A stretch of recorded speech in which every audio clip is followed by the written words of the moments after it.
بسم اللہ الرحمن الرحیم نحمدہ و نصلی علی رسولہ الکریم اما بعد۔ دوستو عزیزو، اللہ تعالیٰ بندوں سے مخاطب ہیں کہ اے بندو، تو عبادت کرو گے، میری فرما برداری کرو گے تو میں تمہیں رزق میں برکت دوں گا۔ اللہ تعالیٰ بندوں سے خالق، مالک، طاقتور، اللہ تعالیٰ کی قدرت کے بغیر کوئی چیز جو ہے پتا بھی ہل نہیں سکتا، وہ کہہ رہے ہیں کہ بندے تو اگر میری فرما برداری میں زندگی گزارے گا تو تجھے چین نصیب کروں گا۔ اے بندے تو میری بات سن لے گا تو اس کو تجھے جو ہے صحت دوں گا، تیرے پاس مال دوں گا، تجھے اولاد سے نوازوں گا، تیرے خوشیوں کو پورا کروں گا۔ کون کہہ رہا ہے؟ دونوں جہاں کا مالک، طاقتور خدا، اتنی طاقت رکھنے کے باوجود تو ہم سے کہہ رہا ہے مخاطب ہو کر کے بندوں سے ایک ایک چیز بھی ایک انعام، یعنی طاعت سے جو فائدے گنا رہے ہیں کہ تو طاعت کرے گا تو رزق میں برکت ہوگی، تجھے سکون ملے گا۔ تو اے بندے تو میری طاعت کرے گا، میری فرما برداری کرے گا، تجھے چین عطا ہوگا۔ اے بندے تو میری طاعت کرے گا تو تیری عمر میں برکت دوں گا۔ یہ سارے چیزیں بتا رہے ہیں، لیکن بندہ سب کچھ سن کر بھی غافل ہے، پریشان کیوں ہے؟ آج ہم پریشان ہیں، ہر طرف سے پریشان ہیں۔ اس کا جواب تو خود اللہ تعالیٰ بتاتے ہیں، حل بھی ہمارے پاس ہے کہ ہم لوگ جو ہے اللہ تعالیٰ کی فرما برداری، اللہ تعالیٰ کی نافرمانی میں مبتلا ہو گئے۔ فرما برداری جو ایسا کرنا تھا، اطاعت ویسا نہیں کر رہے۔ اچھے لوگ، دیندار سمجھے جانے والے لوگ بھی اللہ تعالیٰ کی آج نافرمانی میں مبتلا ہے، اسی لیے پریشان ہیں۔ کہیں نہ کہیں ان سے چوک ہو رہی ہے۔ اللہ تعالیٰ کا ایسا ہو نہیں سکتا۔ اللہ تعالیٰ کا وعدہ ہے کہ جو بندہ میری اطاعت میں رہے گا میں اس کو چین نصیب کروں گا، سکون عطا کروں گا، رزق ایسی جگہ سے عطا کروں گا جو وہم و گمان میں نہیں رہے گا، شکر بجا لائے گا، رزق میں برکت بھی دوں گا، رزق کو ہمیشہ باقی بھی رکھوں گا۔ تیری نعمتوں کو جو نعمتوں کی بارش میں ڈبا رکھا ہے، یہ نعمتیں ہمیشہ رہیں گی۔ یعنی ہمیشہ کا مطلب جب تک تو زندگی عطا کی ہے اس تک یہ نعمتیں تجھ سے نہیں لوں گا۔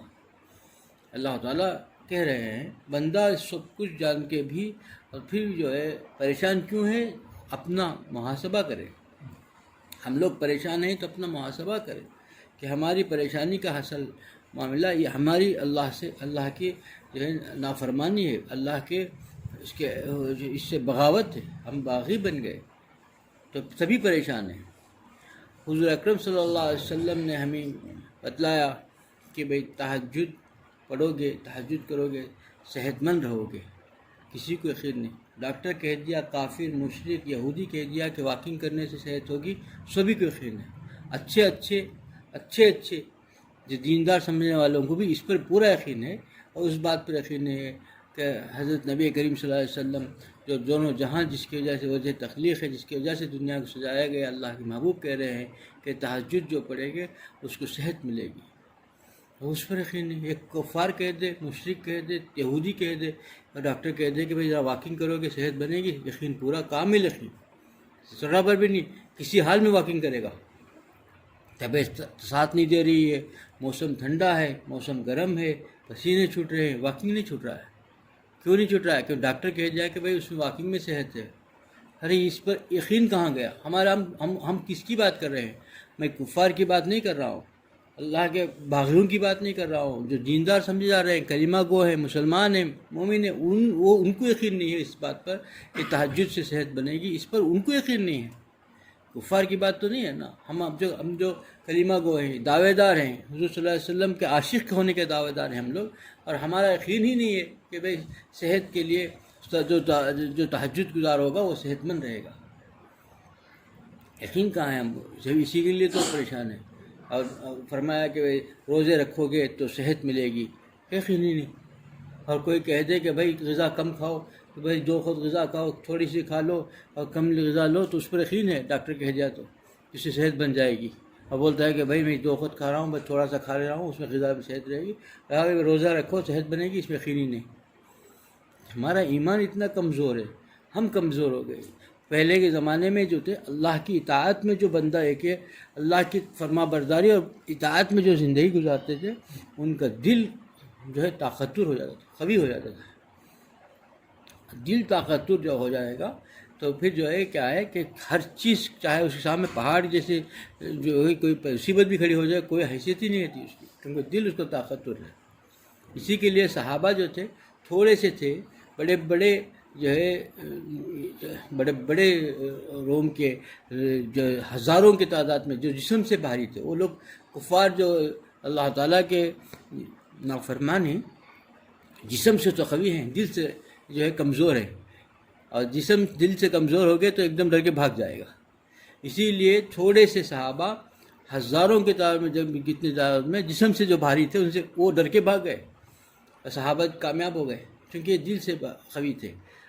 جسم سے قوی ہونا ضروری نہیں ہے، لاغر ہے، کمزور ہے، اور وہ پھر دل سے قوی ہے تو وہ جو ہے ہر چیز کو بھی ٹکرا لے گا، ہلکا پھلکا بالکل ایک دم سوکھا انسان ہے، لیکن دل اس کا اتنا متقی پرہیزگار ہے، اللہ کے ساتھ اس کا دل ایسا جڑا ہوا ہے اور دل اتنا قوی ہے تو وہ پورے جو ہے سلطنت کے اندر تنہا پورے فوج کے اندر کھڑے ہو کر کے للکار دیتا ہے۔ یہ تاریخ گواہ ہے، کیسی کیسے حالات ہیں، تاریخ کو پڑھ کے دیکھیے پتہ چلے گا کہ کیا کیا حالات ہوئے، کیسے کیسے حالات ہوئے۔ دشمنان نے سارے کشتیاں جلا دی کہ وہ لوگ نہ آئے، صحابہ کہا کیا، صحابہ نے کہا، امیر نے اعلان کیا کہ اللہ کا نام لے کر کے گھوڑوں کو دریا میں ڈال دو، کیونکہ کشتی نہیں پار کرنے کے لیے آنے کا کوئی راستہ نہیں، لیکن ڈال دیا تو کیا ہوا، راستہ ایسا کھل گیا۔ پتہ صحابہ فرماتے ہیں کہ اس میں ٹخنوں تو اتنا دریا کا پانی، ہم لوگ ایسا پانی اترے کہ اس میں ٹخنوں میں پانی نہیں آیا، اتنا پانی بھی نہیں۔ کیا حال کیسا ہو گیا؟ وہی جو دریا نیل جس نے بنی اسرائیل کو راستہ دی، وہی صحابہ کو بھی راستہ دے دیا۔ کیسے ہو گیا؟ دل اللہ کے ساتھ جڑا ہوا تھا، دل قوی ہونا چاہیے۔ کب ہوگا یہ؟ جب اللہ کی فرما برداری میں رہو گے، اللہ کو خوش کرو گے، تب یہ بات ہوگی۔ تب ایسا کھلتا ہے کہ دنگ دنیا دیکھتی رہ جاتی ہے کہ اللہ تعالیٰ ان سے ایسے کام لیتے ہیں۔ جنگل میں جا کر اعلان کرتے ہیں تو پورے جنگلی درندے چرند بھاگ جاتے ہیں، دل اتنا قوی کہ انسان تو انسان، حیوانات بھی اسے ڈر کے بھاگ جاتے ہیں، کیونکہ صحابہ دل اللہ تعالیٰ سے جڑا ہوا تھا، دل سے ایسے قوی تھے۔ اور دل سے قوی کیسے ہوگا؟ وہ صرف دل جو ہے اللہ کی طاعت سے، اللہ کے فرما برداری سے، اللہ تعالیٰ کا بن کے رہنے سے ہوگا۔ 24 گھنٹے کی زندگی اس کی اللہ کی بنے رہے گی، اللہ کے حکم کی تعمیل میں گزارے گا، تو پھر اس کا دل اتنا قوی ہوگا کہ اس کی کوئی چیز، کسی چیز کا اس کی پرواہ نہیں ہوتی۔ آپ دیکھیں کہ اتنا غریب، بھوکا پیاسا، لیکن اس کا اتنا چین و سکون ملتا ہے، 2 وقت کی روٹی کھا کر کے، 1 وقت کی روٹی چین سے کھا کے بڑے اطمینان سے رہتا ہے۔ اور اتنے ہم نے دیکھا ہے کروڑ پتی جو ہے کھانے کو برابر نہیں مل رہا ہے، پیسہ تو خوب فرادانی پڑا ہوا ہے، خربوں روپے ہے، لیکن 2 روٹی جو ہے چین سے نہیں مل رہی ہے۔ کوئی کھا رہا ہے تو جو ہے لذت نہیں ہے زبان میں، کوئی بے لذت، بریانی چاہے گھی سے بنی ہوئی ہو، بے لذت ہے، منہ میں زبان نگل رہا ہے، بڑی تکلیف سے کھا رہا ہے، کوئی لذت نہیں ہے زبان کے اندر، کیونکہ دل اس کا جو ہے اللہ تعالیٰ سے جواری ہے۔ جسم چاہے کچھ بھی ہو، سب کچھ پیسہ رکھا ہوا ہے، لیکن کچھ نہیں، اللہ تعالیٰ جو ہے اس کے چین و سکون کو ختم کرتی ہے۔ زبان میں لذت نہیں، غذا میں لذت نہیں، جو دال روٹی کے اندر وہ چین سے کھا کے مزے سے ہو رہا ہے، یہ بریانی اور گھی سے بنی ہوئی بریانی بھی تکلیف سے اتار رہا ہے مالدار۔ کیوں؟ یہی چیز ہے کہ بھئی انسان اللہ تعالیٰ کے اطاعت میں گزارے گا، زندگی مزیدار ہوگی، اللہ تعالیٰ اس کو زندگی سے مزیدار دے گا، کبھی کوئی پریشانی نہیں آئے گی، کیسے حالات آ جائے، کچھ بھی آ جائے۔ دشمن کتنا طاقتور ہے یہ ضرور نہیں ہے، وہ جسم سے طاقتور ہے، دل سے کمزور ہے، چاہے دنیا کا کیسا طاقتور ملک بھی ہو۔ حالات دیکھیے، تاریخ کے اوراق کو دیکھیے کہ کتنا بڑا بھی ہو، کوئی حیثیت نہیں، وہ ایک لمحے میں بھاگ جائے گا۔ اس کا دل قوی ہوگا جو ہے وہ کسی سے گھبرائے گا نہیں، حالات سے نہ گھبرائے گا، نہ کسی حکام کے جو ہے ظلم سے گھبرائے گا۔ جو یقین ہوگا کہ دونوں جہاں کا بادشاہ میرا اپنا ہے، میں اس کا ہوں، وہ مجھے رائے گا نہیں جائے گا اور اسے نہیں چھوڑ دے گا، میں اس کو کبھی ہر وقت یاد کر رہا ہوں، ایسے پریشانی کی حالت میں مجھے خدا تنہا نہیں چھوڑے گا۔ وہ یقین اس کے ساتھ رہتا ہے، اسی کے لیے کبھی گھبراتا ہی نہیں۔